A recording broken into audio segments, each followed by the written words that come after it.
Central वक्फ council के रुकन हनीफ अली ने रियासती वक्फ बोर्ड के अहदेदारों के हमरा दरगाह हजरत यूसुफैन नामपल्ली का दौरा किया। उन्होंने 2 हफ्ते कबल दरगाह के अहाते में जिन दुकानात को आग लगी थी उनका मुआयना किया। उन्होंने दुकानदारों की बाज़ाबातकारी का तयक़ुन दिया। इस मौके पर डिप्टी CEO मोहम्मद सफीउल्लाह, मजलिस लीडर मिर्जा अहमद बेग, समाजी जहदकार मेराज खान और दूसरे भी मौजूद थे। देखना ये होगा कि सेंट्रल वक्फ बोर्ड किस तरह इन दुकानदारों की बाज़ाबातकारी में मदद कर सकता है। दरगाह यूसुफैन के अहाते में करीब 16-17 दुकानें यहाँ पर जलकर खाकिस्तर हो गई, जो दरगाह की हुदूद में वाक़ है। इसी ज़िमन में आज दरगाह यूसुफैन में हमारे डिप्टी CEO साहब, सफीउल्लाह साहब, मेराज बेगम और यहाँ के वक्फ बोर्ड के इंस्पेक्टर जलील साहब, तमाम जो दुकानें जली थी वो और उसको किस तरीके से सेटअप करना है, उसी सिलसिले में यहाँ पर दौरा हुआ और दरगाह में ज़ियारत हुई।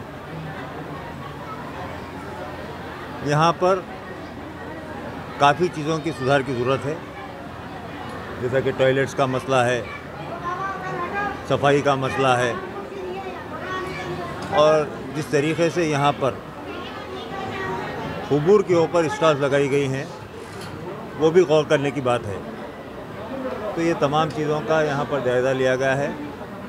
इंशाअल्लाह बहुत जल्द उसका कोई मास्टर प्लान तैयार करते हुए उस काम को मुकम्मल किया जाएगा।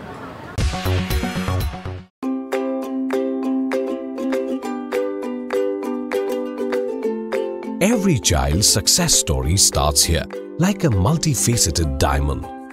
Every student who steps into Success School shines with brilliance, sculptured by teachers polished to perfection. If opportunity does not knock, I will build a door. To us, success comes in cans, not in can'ts. Success is falling 9 times, getting up 10. Some people dream of success, others put their heart and soul into working for it.